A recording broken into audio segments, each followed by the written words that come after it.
resolution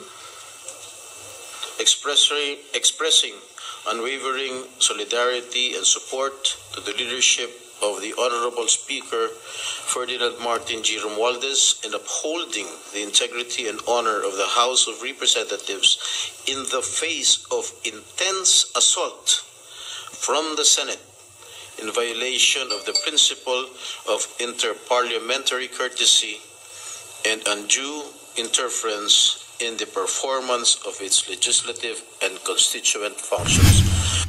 There was no direct assault coming from the Senate and towards any member of the House of Representatives. Maybe the minority floor leader can, but what I cannot understand is the phrase intense assault coming from the Senate. I've been a defender of this institution for more than a decade, and I love this institution. But what I cannot accept is that the title of the resolution is there, intense assault. May you please enlighten me with the definition of intense assault, Mr. President? Because as far as I know, as far as I can remember, if my memory serves me right, there was no direct assault coming from the Senate and towards any member of the House of Representatives. And we violated, in violation of the principle of interparliamentary courtesy and undue interference in the performance of its legislative and constituent functions. What did we violate? I don't think we violated any rule. I don't think we violated the interparliamentary courtesy, because we have always observed it from the very start, Mr. President. And I think this resolution is an affront to the Senate as an institution, Mr. President. Meron din po kasi sa title ng kanilang resolution. I think the purpose of the resolution of the House, which was passed, I think today? Yes, today, no? Today? I understand this afternoon, is to express their support to their speaker. Okay, that's normal. Congratulations to the speaker. That's why he is the speaker and he will remain to be the speaker. Pero bakit kasi meron pa po silang allegations that they are doing this, they are reiterating the support for the speaker because they are facing intense assault from the Senate, so from us. Tapos in violation of the principle of interparliamentary courtesy and undue interference in the performance of its legislative and constituent function. So, as I understand the title, dalawa pong accusations sa Senado. It's tatlo. Lagyan na natin tatlo. There's an intense assault coming from us, and then we are violating interparliamentary courtesy. And we are unduly interfering in their performance of legislative and constituent functions. Masarap po sana hindi na ito patulan, pero nasa title pa. So, that means they really believe this, Mr. President. So, pa talaga ang gusto nila, so siguro, the leadership, siguro, of the two houses must have a dialogue. So, maybe our majority leader can talk to the majority leader of the House, Mr. President, for an honest to goodness dialogue. Ano ba talaga ang gusto nila? Kasi the document, pagbasahin mo, it betrays something. They want something which they seem not to be able to state properly and directly, Mr. President. Yes, thank you, Mr. Scrutiny now of not just Congress but also of the Commission on Elections. For example, Mr. President, there was a time for a long period of time that the members of the Commission would say that it is just a ministerial duty for them to receive the signatures. And then all of a sudden, the NBank came up with their resolution saying, stop receiving, suspend the receipt of all these signatures. And so, what is it, Mr. President? Is it really ministerial? Is it people's initiative? Discretionary? And now, during the hearing, it came about that COMELEC has been issuing certification. The Annex B came out. And so I asked, Mr. President, why are we issuing certification? I thought it's just a ministerial duty. Now, you're certifying. Now, the word certification means you are doing something. It's not just receiving, not just a ministerial duty. You are certifying. Now, the question, the million-dollar question is, how do you certify? How do you certify? And it appears there's no basis on how the commission would certify these documents, Mr. President. Don't you? It bothers me, Mr. President, that our co-equal House, with the House of Representatives, would accuse the Senate of coming up with this so-called intense attacks, Mr. President. Intense attacks. I've been a member of Congress for quite some time, 9 years in the House of Representatives. I've never heard of any resolution like this, Mr. President. I am not going to file a resolution here in the Senate to congratulate our Senate President and tell him, Mr. President, we are all behind you. Or Senator Marcos, we are all behind you. I don't need to do that. Why? May isang salita. Ang mga senador, may isang salita. Hindi natin kailangan yun, Mr. President. My part, as your chosen leader for this institution, I would like to say that it is very unfortunate that it had to come down to this. As a matter of fact, the last 2 weeks, araw-araw po ang press conferences ng iba't ibang kongresista na umaatake sa atin. Halos lahat ng meetings, umaapela po ako sa mga senador, let's bring down the temperature. Remember, I always say that, let's bring down the temperature of this heated political fight between the House and the Senate. As a matter of fact, in the last Monday's press con with the majority floor leader and the Senate President pro tempore, there were questions asked. May mga katanungan po yung mga media na leading questions na mapapaway talaga tayo sa mga kongresista. Hi guys, magandang araw po sa inyong lahat. Ito na naman pong muli ang inyong lingkod, si DIY KKB Informative. At ngayon po ay matutunghayan natin ang sagot ng ating mga butihing senador patungkol dun sa House Resolution number 1562 or 1562 na sumusuporta sa ating Speaker of the House sa lower house.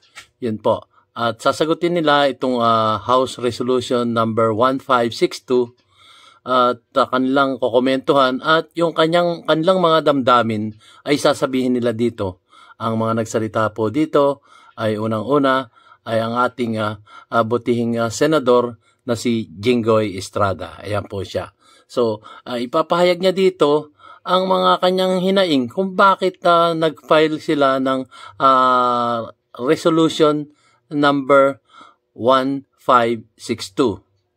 At ito, sasabihin niya at susunod na magsasalita dito ay ang ating senador na si Coco Pimentel. At susundan niyan ng ating butihing senador na si Senator Villanueva. At magsasalita rin ang ating Senate President, pero kayo nang mag-analisa kung ano yung sasabihin niya. Kasi nag-aaway na nga itong ating Kongreso, itong House of Representatives at ang Senate of the Philippines, ang ating mga kongresista at ang ating mga senador.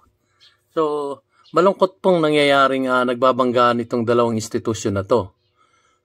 At sa aking palagay ay re-resolve naman ito. Kaya lang, hindi natin alam. So, tunghayan po natin guys kung ano ang tunay na ganap sa loob ng Senado. Eto na po sila. At bago po ako magpatuloy, ay ako po muna ay magpapasalamat sa aking mga viewers at lalong-lalo na sa aking mga subscribers na patuloy na sumusuporta sa ating YouTube channel, DIY KKB Informative. At dun sa aking mga bagong subscriber, maraming salamat po sa inyong pag-subscribe sa ating YouTube channel. Ito na po sila, guys. pakinggan natin ang mga senador patungkol dito sa House Resolution number 1562. Ito na po.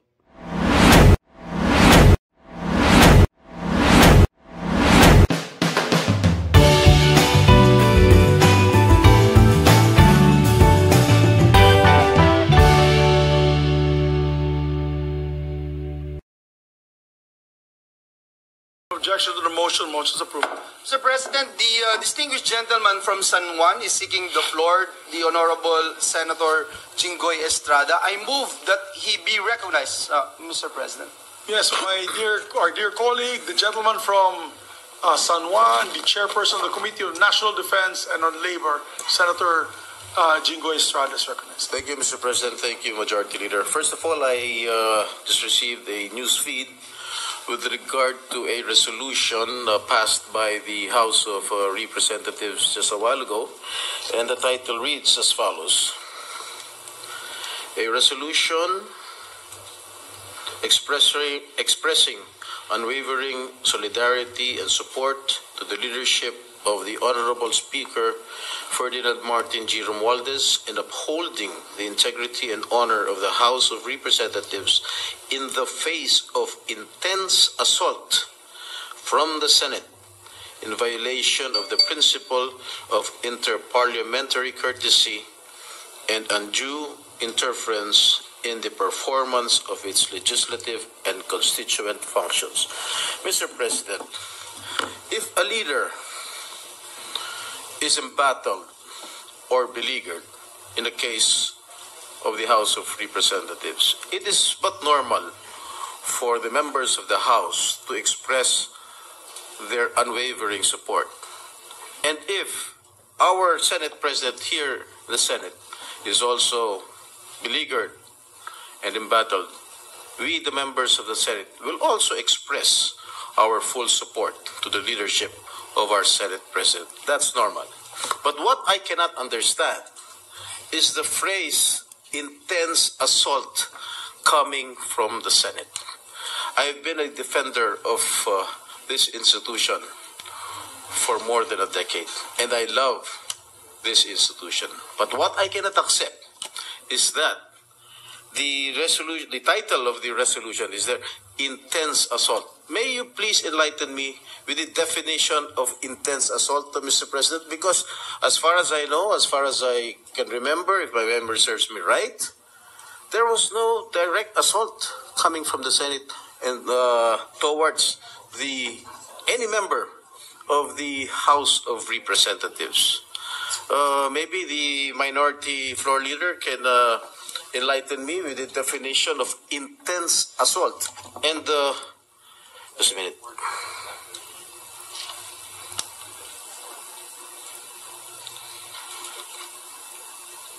And we violated, in violation of the principle of interparliamentary courtesy and undue interference in the performance of its legislative and constituent functions. What did we violate? I don't think we violated any rule.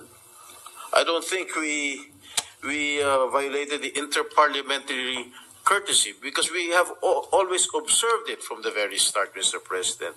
And I think this resolution is an affront to the Senate as an institution, Mr. President. Okay, so salita ng ating buting senador, Jinggoy Estrada, at nagtatanong siya kung ano yung intense assault.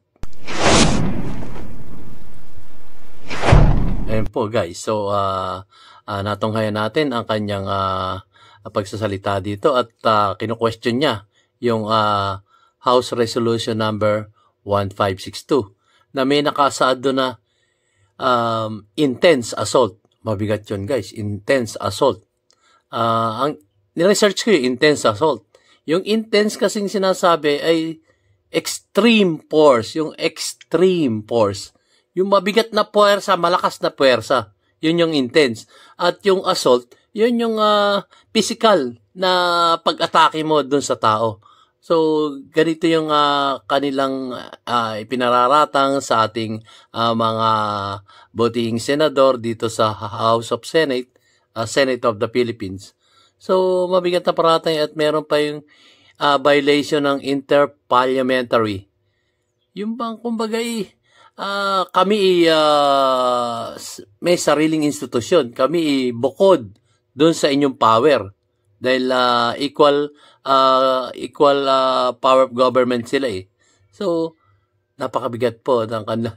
Sinasabi nga niya dito, okay lang na sumuporta kayo, pero yung mga paratang naging mabigat. Pero ituloy natin guys kung ano yung kanyang mga susunod na babanggitin dito. So, tunghayan po natin si Senator Coco Pimentel. Yes, Minority Floor Leader.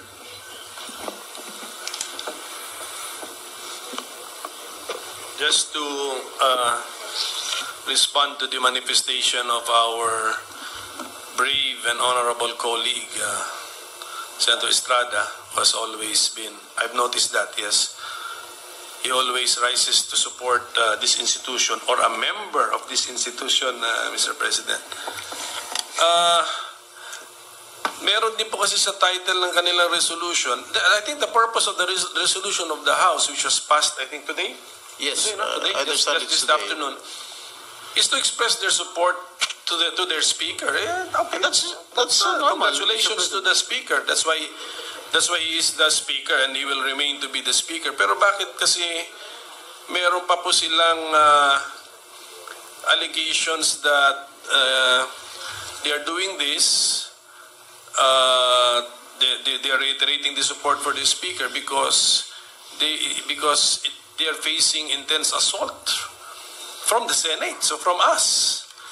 Tapos in violation of the principle of interparliamentary courtesy and undue interference in the performance of its legislative and constituent function. So, as I understand the title, dalawa pong accusations sa Senado is tatlo, lagyan na natin tatlo. There's an intense assault coming from us, and then we are violating interparliamentary courtesy, and we are unduly interfering in their performance of legislative and constituent functions. Masarap po sana hindi na ito patulan, pero nasa title pa eh. So, that means they really believe this, Mr. President. So, I do not know what the House is after. And then meron pa po sila sa isang whereas clauses nila. I just failed to count kung what number this is, no?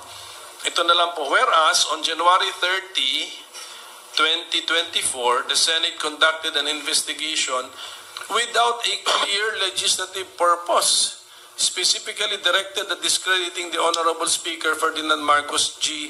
Romualdez and the House of Representatives. Ngayon, di ba po, Mr. President, when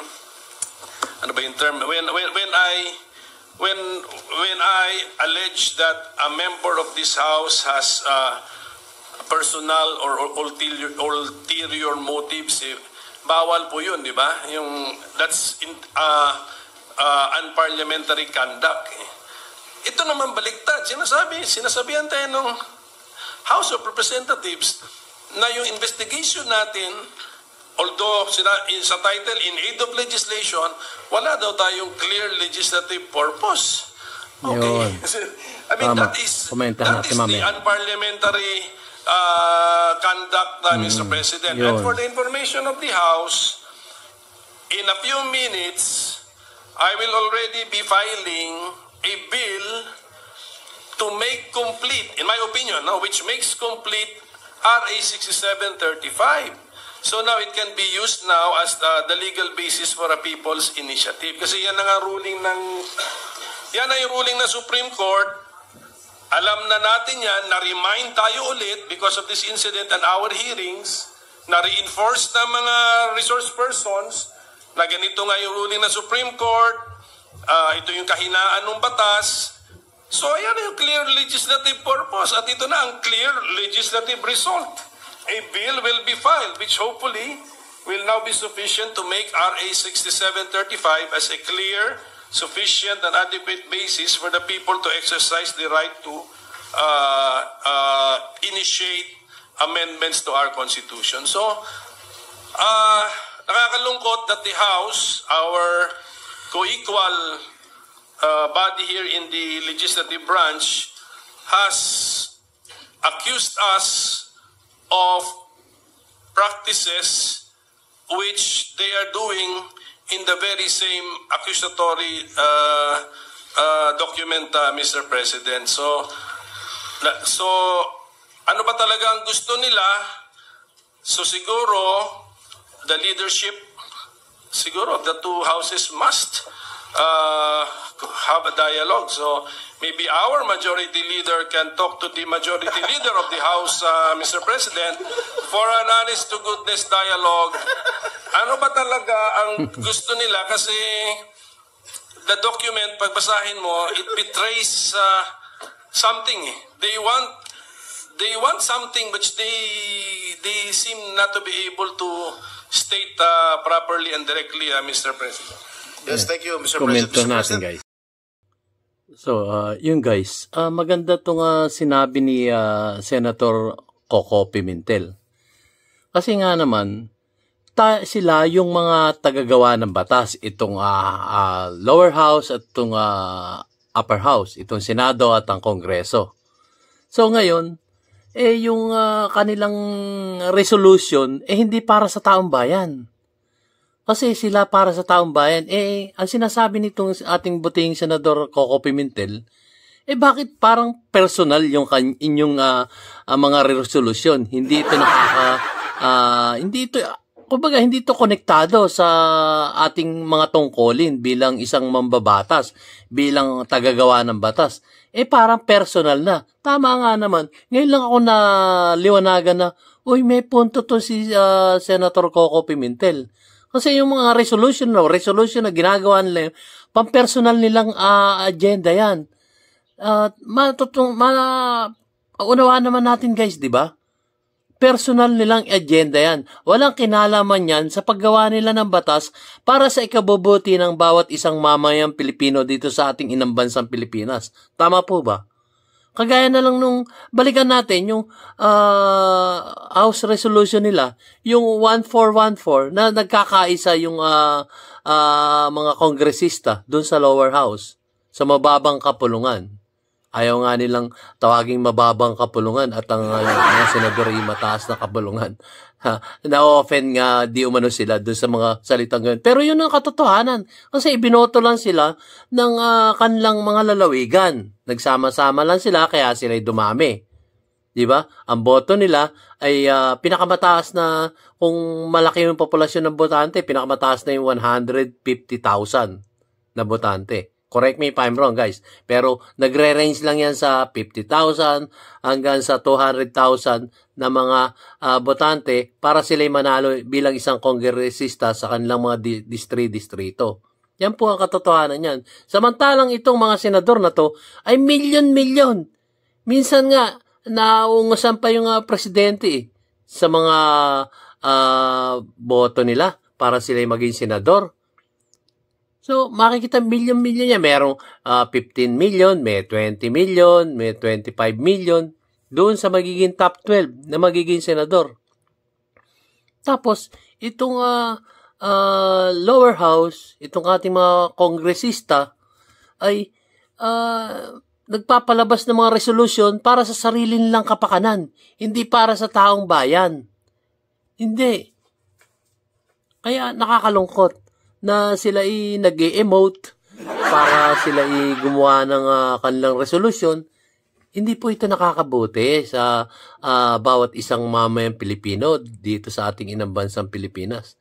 Personal na po yun. Ngayon ko lang naunawaan, pati yung House Resolution 1414 nila nung nakaraan na sila'y sinabihan na rotten institution ng ating dating Pangulong Rodrigo Roa Duterte, ay bigla silang nagpalabas ng House Resolution 1414 na sila'y nagkakaisa at hindi sila rotten, di umano sila bulok. Yun ang sinasabi nila doon sa House Bill Resolution 1414, hindi pala House Bill. House Resolution 1414. At ito naman, nagpalabas uli sila para sa silang personal na hinaing yung House Resolution number 1562 na nagsasaad na inaakusahan nila ang mga violation ng mga senador patungkol dito sa sinasabi nilang intense attack. Yung mga intense pag-atake ng mga senador doon sa lower house. At meron pang violation of interparliamentary. Parang ang sinasabi nila dito ay parang pinakikialaman sila ng mga senador itong mga kongresista. So, napakalungkot. Ngayon ko lang naunawaan, guys. Oh, grabe. Personal na nga pala ito. Kung hindi pa nagsalita ito si Senator Coco Pimentel. Oo nga, no. Yung palang mga resolution na ginagawa nila ay para sa kanilang sariling kapakanan. Personal. Personal na. Ako po ay nagsusuri lang dito, guys. Ha? Parang personal na. Personal na agenda yung kanilang isinusulong na mga House Resolution number, gano'n na ito. So, ituloy po natin, guys. Nakomentohan ko lang po itong kay si Senator Coco Pimentel. Napakagaling. So, ituloy po natin. Mr. President, I haven't attended any hearing of the resolution filed regarding the People's Initiative chaired by Senator Amy Marcos, but I have been monitoring the events of the hearings that has been held by the Committee on Electoral Reforms, but never did I see or hear anybody or any member of the Senate accusing or assaulting any member of the House, especially the Speaker of the House. Wala naman hong binabanggit na pangalan ng kahit sinong representante ng Kamara dun sa House of Representatives. That's why I am picked because, again, the Senate as an institution is again facing another challenge here because of this resolution that has been approved by the House of Representatives, Mr. President.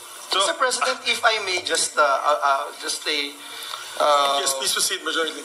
very short manifestation as I heard my name from the minority leader. Mr. President, during the hearing conducted by the chairperson in charge here in the Senate, Senator Amy Marcos, there are a lot of things that we were able to discover in aid of legislation, and that's why my question is, if there is a resolution calling for an inquiry in aid of legislation, is this considered unparliamentary, Mr. President? Because in that particular hearing alone, Mr. President, we were able to air out a lot of concerns, particularly, for example, Mr. President, how the Commission on Election would actually address the receiving of signatures, Mr. President. 2 days later, Mr. President, after the hearing, I asked for our provincial election officer in Bulacan. And she herself stated that thank God for the meeting because right now, everything is under the scrutiny now of not just Congress but also of the Commission on Elections. For example, Mr. President, there was a time for a long period of time that the members of the Commission would say that it is just a ministerial duty for them to receive the signatures. And then all of a sudden, the NBank came up with a resolution saying, stop receiving, suspend the receipts of all these signatures. And so, what is it, Mr. President? Is it really ministerial? Is it discretionary? And now, during the hearing, it came about that COMELEC has been issuing certification. The Annex B came out. And so I asked, Mr. President, why are we issuing certification? I thought it's just a ministerial duty. Now, you're certifying. Now, the word certification means you are doing something. It's not just receiving. not just a ministerial duty, you are certifying. Now the question, the million-dollar question is, how do you certify? How do you certify? And it appears there's no basis on how the commission would certify these documents, Mr. President. Don't you think it's helpful, Mr. President? I think it's very helpful.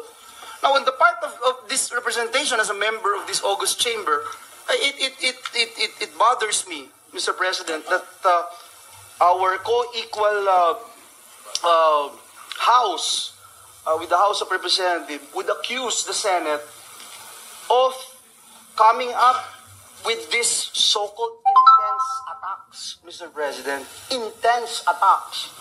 I've been a member of Congress for quite some time, 9 years in the House of Representatives. I've never heard of any resolution like this, Mr. President.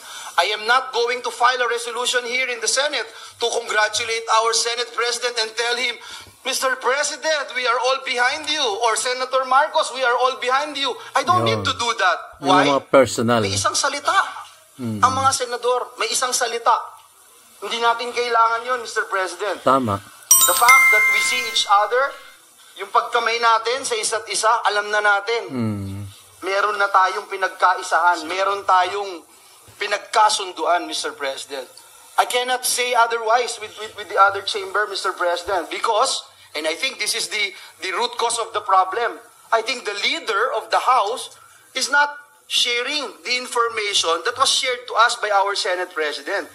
Doon sa mga pag-uusap, doon sa mga napag-usapan, na dumating yung mga pagkakataon ilang beses na hindi sila tumupad sa pinag-usapan. At ngayon, binibigyan pa tayo ng deadline nung isa, kung sino man yun, kung anong gagawin ng Senado. Tayo ba'y utusan dito, Mr. President? Tayo ba ay basta susunod na lamang kahit kanino? Mismong presidente ng Pilipinas, hindi ko narinig na sinabihan ang ating Senate President. I was there, Mr. President, during the meetings. Hindi ko kailanman narinig ang Pangulo ng Pilipinas at sabihin sa atin na ganito lang, dapat ganito yung timeline nyo, tapos na kayo, etc. And we are even talking about the soul of our nation. Mr. President, I take offense as I join the gentleman from San Juan in raising this particular issue. Thank you, Mr. President. Yun. Komentohan po natin, Yes, guys. So, yun po. Narinig niyo si Senator Villanueva. At ang sabi niya nga rito, ay nakakalungkot talaga. Yung unahin natin sa COMELEC. Nung una kasi yung PI na yan, mga pirma-pirma na yan, ay isinumite nila doon sa COMELEC. So, yun, sinumitin nila yung mga pirma-pirma na yan para, kumbaga, masama na ito sa sinasabing, I don't think na referendum or, ewan ko, basta magkakaroon ng botohan at di umano ay meron na silang budget na 200 billion para dito sa PI na to. Di umano. So, patuloy pa rin silang sinasubmit yung pirma-pirma na yan, bawat distrito, sinasaad ng ating buting Senador Villanueva, na hindi tinanggap ng COMELEC kasi wala raw sa konstitusyon yun. Bawal yun. Nagkaroon pa nga ng ano yun eh. So, hindi nila tinanggap. Tapos, all of a sudden, sabi nga niya, biglang tinanggap na. Tinanggap na at patuloy na tinatanggap na ng COMELEC yung mga pirma-pirma na yan para sumulong na yung People's Initiative. Diba? Nakakatawa. Urong-sulong sila. Iurong yan. Tapos sulong na yan. Diba? Ito yung sinambit ng ating buting Senador Villanueva na talaga namang siniwalat na niya kung ano yung nalalaman niya. Diba? Tapos, ito nga yung binanggit pa rin niya na, kumbaga, oo, suportahan nyo mga kongresista yung inyong Speaker of the House. Pero dito sa Senado, natatawa nga siya, dito sa Senado, pwede naman lang, suporta kami kay Senate President, ganito, ganire. Sinusuportahan namin ang kanyang panunungkulan bilang isang Senate President. Pero hindi na yung magkakaroon ng resolution pa. Natatawa nga siya dito. Bakit kailangan pang gumawa ng resolution? pwede namang magkamayan kami dito. O ayan, ang galing ng ating Senate President. Pero ang ginagawa dun sa lower house, sa mababang kapulungan ng House of Representatives, ay may resolution pa. May resolution pang House Resolution ek, ganon, ganire. Ay, nako. Di ba? Kailangan pa nila magbotohan. Hindi naman ito connected sa kanilang paggawa ng batas. Ano ba naman tong message na to? Sunod-sunod pa. Yun, hindi connected to sa paggawa ng batas nila. Personal nila yon. Yung nga sinasabi nila dito, personal nila. Bakit kailangan pang magkaroon ng resolusyon? Di po ba? Parang nakakatawa po. Nakakatawa po ang nangyayaring yan. Nakakatawang, kumbaga, parang nagiging sarswela na ang ating mababang kapulungan. Ito po ay sa sarili ko lang pagsusuri. Hindi po natin nilalait, pero ito po ang nakikita natin sa House of Representatives sa mababang kapulungan. Parang nagiging sarswela na. Personal na agenda nila ay gagawin pang resolution. Sa aking pananaw po, sa aking pagsusuri, maling-mali po yun. At sinasabi rin ng ating mga buting senador na, ano to? Ano yung mga kaek-eka na ginagawa nyo dyan sa mababang kapulungan? So, ituloy po natin, guys. At medyo talagang hirap nito. So ngayon guys, atin ng mga tunghayan tong si Senate President Mig Zubiri. Kung ano yung masasabi niya patungkol dito sa sigalot na nangyayari sa House of Representatives at ang Senate of the Philippines. Ito na po, si Senator Mig Zubiri. Thank you. And on my part, as your chosen leader for this institution, I would like to say that it is very unfortunate that it had to come down to this.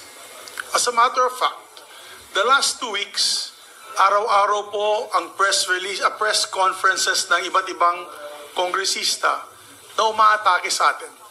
Halos lahat ng meetings, umapela po ako sa mga senador, let's bring down the temperature. Remember, I always say that, let's bring down the temperature of this heated political fight between the House and the Senate. As a matter of fact, in the last Monday's press con with the Majority Floor Leader and the Senate President pro tempore, there were questions asked. May mga katanungan po yung mga media na leading questions na mapapaaway talaga tayo sa mga kongresista. Ang palagi kong binabanggit, babaan natin ang temperatura ng away ng Kamara de Representante at ng Senado. Para sa ganon ay back to regular programming na po tayo at makapasa po tayo ng mga legislatura o mga bills na kailangan ng ating bansa. It is unfortunate that the other side, even over the weekend, nagpalabas po ng banat sa akin na itupad ang pangako daw natin na may timeline on March na tapusin yung RBH 6. Alam niyo po, although we are co-equal legislative branch, but we're an independent body in the Senate. We respect each and individual senator here. We do not shepherd the members of the Senate like sheep in a flock. Here in the Senate, everyone is free to deliver their feelings, their advocacies, and their policies on certain issues. Hindi po natin gawaan dito sa Senado na po ako, utusan ko kayo na ipasa ang RBH 6 in 2 weeks. Baka akong tatanggalin ninyo, mga kasamahan ko. Diba?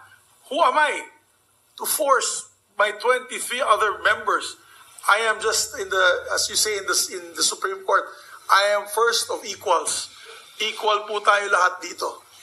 And so, it is unfortunate that it has led to that. Even the media can see and say that I have not said anything derogatory about any member of the House of Representatives. All my privileged speeches and all my statements, and these are statements, Hindi po to interview na naiuminit ang ulo ko at nagsalita po ako. All my statements and privileged speeches have been about the institution, about the bicameral nature of Congress, about checks and balances. Always about that. Wala po akong personality na pinapatamaan. Wala po. Kaya kung feeling assaulted sila, how? How? If the committee is just performing its duty, if Committee on Electoral Reforms is just performing its duties, they deal on facts. Very clear, the last hearing, the last two hearings, the facts had come out. The facts have been coming out. If there is whether it is for or against the topic at hand or the decisions at hand, so be it. But we're just dealing with facts. Now, how do we end this? I do not know. This impasse between the House of Representatives and the Senate. Again, many of our colleagues like Senator Angara and Senator Bato de la Rosa have already said ceasefire. As a matter of fact, I have not been discussing this issue and been telling the media, babaan natin yung temperatura para makatrabaho na po tayo. Parang ayaw po sumunod ng House of Representatives at hindi na po natin kasalanan yun. Ano ang solusyon? Mga kababayan ko, hindi na po namin kasalanan yun. As far as we're concerned, we are back to work. We just passed the PNP reorganization bill, which is a priority measure of the President. And in the coming weeks, we'll be passing other priority measures. Pero rest assured, ang ipapasa natin, hindi dahil lamang nasa listahan na hinihingi po ng eksekutibo. Marami tayong ipapasa ng mga batas dito na wala sa listahan, pero sa tingin ng senador, tingin ng Senado ay napakahalaga para sa kapakanan ng ating bansa at ng ating mga kababayan. Hindi tayo utus-utusan lamang na nandyan ang listahan, please pass immediately. And we take pride that we in the Senate allow each and every member to stand up, to deliberate, to debate on these issues. That's the Senate. That is the bulwark. This institution is a bulwark of democracy and of free speech. Wala po tayong sinesensor dito. Wala po tayong pinapagalitan dito. Dahil gusto po nilang mag-participate, mag-amenda, at makipagdebate. We take pride of that. And I'm proud of each and every one of you to stand up for these principles. Kaya mabuhay ang Senado, mabuhay ang ating demokrasya sa ating bansa. Maraming salamat. Please, Mr. President, just some unsolicited advice. Ating komentuhan po yung sinabi ng ating kagalang-galang na Senate President Mig Zubiri. So, yun guys. So, ayon kay ating Senate President na si Mig Zubiri, ay i-lower daw ang temper ng mga senador dahil away lang, gulo ang kanilang kahinatnan patungkol dito sa sigalot ng mababang kapulungan, ang mga kongresista at ang mataas na kapulungan na ang mga senador. So, lower down the temper raw. So, sabi ko, bakit? Marami na raw bumabati ko sa kanya, ng mga kongresista, ganon, ganire, cheche, bureche, ganon. So, mahirap po yun. Kailangang ayusin nyo. Gaya nga ng binanggit ng ating senador na si Senator Villanueva. At sinugundahan pa ito ng ating buting senador na si Coco Pimentel. Na mag-usap kayo. Mag-usap kayo kung hindi man kaya ng, sabi nga niya, hindi man, siya na rin nagsabi nun, magkakainitan lang sila kung mag-uusap sila ni Speaker of the House at siya, Senate President, magkakainitan lang. Yun yung base sa kanyang sinabi nung unang kanyang interview. Tapos, binanggit nga ng ating dalawang buting senador na si Senator Villanueva at si Senator Pimentel na, bakit hindi na lang mag-usap yung ating itong binabanggit nilang majority floor leader ng Kongreso at majority floor leader ng Senado. Mag-usap sila, ano ba ang gusto nyo? Yun, para malinawan. At sana naman po, pag-uusap nilang yun ay live. Kumbaga, para maunawaan din ng mamamayang Pilipino dito sa ating bansang Pilipinas kung ano yung pinag-uusapan nyo. Para malaman namin. Hindi yung kayo-kayo lang ang nag-uusap kung ano yung hinaing nitong Kongreso at itong Senado ay binabatikos. So, para malaman namin, i-live nyo to para makapanood din at mahimay-himay ng taong bayan kung ano tong sigalot na nangyayari sa inyo sa lower house at saka sa Senado, sa mataas na kapulungan. So, yun po. Kasi kung kayo-kayo lang mag-uusap, lalabas sa news, ganito, ganire, malilito ang taong bayan. Samantalang kami po ang bumoto sa inyo. Kami po ang bumoto para kayo maluklok dyan sa mga posisyon na yan. So, kung mag-uusap kayo, gaya nga ng suwestyon ng ating mga senador, ay mag-uusap kayo, pero i-live nyo. Ito na namang message na to, nakikialam. So, i-live nyo, yung pag-uusap nyo. Para nang sa ganun, hindi na humaba ito at malaman ng mamamayang Pilipino kung ano yung sarili-sarili ninyong mga damdamin sa nangyayari ngayon sa ating inang bansang Pilipinas. May karapatan po kaming malaman yon. At i-live nyo para wala nang kumbaga, malalaman natin punto por punto excuse me po, ang inyong mga saloobin. Yun po, mag-usap kayo. Pero yung lower down the temper na sinasabi nyo, ay sa aking sariling pananaw po, hindi po tama yun. Parang magkakaroon na naman kayong secret meeting. Yung mga ganon. Pero kung ilalive nyo yun, at maalalaman namin kung yung maliliit na mamayang Pilipino na inaakusahan natin, inilalive nyo, tapos tinatanong nyo, ganon, ganire, nagkakaroon ng hearing. So, magkaroon kayo ng hearing na both sides, kayo yung magtatanungan. Kung hindi pumayag yung Kongreso, yun lang. Yun lang ang mabigat nun. So, ano ang magiging solusyon doon? Nung ang hearing nyo na pinatawag nyo sila, wala nga sumunod sa inyo. So, ano yung solusyon nyo? Ano yung solusyon nyo? Nako. Parang sayang ang boto namin. Sayang ang boto namin para sa inyong iniluklok namin sa mataas na kapulungan at sa mababang kapulungan. Nakakalungkot ito. Parang hindi na natin alam kung saan tayo sa side. Kung sa taas ba o sa baba o sa gitna ba. Pero wag tayo sa gitna. Kasi pangit yun. Parang tayo neutral, abstain. Hindi po. Hindi po ganun yun. So, yun po. Talagang pag-usapan nyo na yung kung hindi man Senate President at saka Speaker of the House, edi yung majority floor leader ng Senado at majority floor leader ng mababang kapulungan. Yun po. Tuloy natin at may sasambitin pa si ating Senador Jinggoy Estrada. Yun po ay aking sariling komento, sariling analisa patungkol dito sa nangyayaring ito. So ituloy po natin. Go, Senator Jinggoy Estrada.